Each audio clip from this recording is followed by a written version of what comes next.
खुशखबरी को सुनाकर सबको चौंका दिया है। किसी को भी यकीन नहीं हो रहा है कि आखिरकार ईशा ने इतने बड़े, इतने हार्ड एग्ज़ाम की तैयारी कैसे करी, क्योंकि किसी ने भी अब तक ईशा को पढ़ते हुए नहीं देखा था।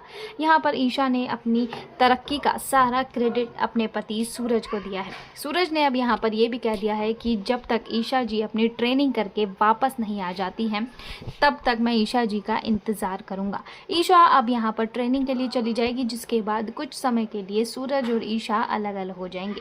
यहाँ पर ईशा और सूरज के अलग होने से एक दूसरे को, ईशा और सूरज को बहुत ही ज़्यादा दुख हो रहा है। वहीं परिवार वाले ईशा की इस तरक्की को लेकर इतने ज़्यादा खुश हैं कि उनकी खुशी शब्दों में बयां नहीं हो पा रही है।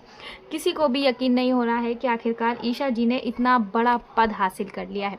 ईशा की ट्रेनिंग अब यहाँ पर शुरू हो जाती है। ईशा आईपीएस बनने की तैयारी में लग जाती है, जिसे लेकर इस वक्त वो बहुत ही ज़्यादा खुश है। सूरज जो आईएएस बन चुका है, जिसने अपनी सफलता का क्रेडिट कहीं ना कहीं ईशा को दे दिया है, वहीं दूसरी ओर ईशा ने भी ऐसी करा है। इन दोनों की जोड़ी को देखकर दोस्तों ऐसा लगता है कि वाकई इन दोनों की जोड़ी राम मिलाई जोड़ी है।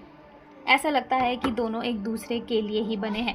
हमेशा एक दूसरे का दुख सुख में साथ देना और एक दूसरे को समझना हो तो ये सिर्फ और सिर्फ ईशा और सूरज से ही सीखा जाता है। गांव में चल रही परंपराओं और रूढ़िवादी परंपराओं का खंडन सूरज और ईशा ने बखूबी किया है। वहीं दूसरी ओर बुआ जी ने अब ईशा और सूरज से माफ़ी भी मांग ली है और छुटकी का रिश्ता जहाँ से टूटा था वहीं दोबारा हो चुका है।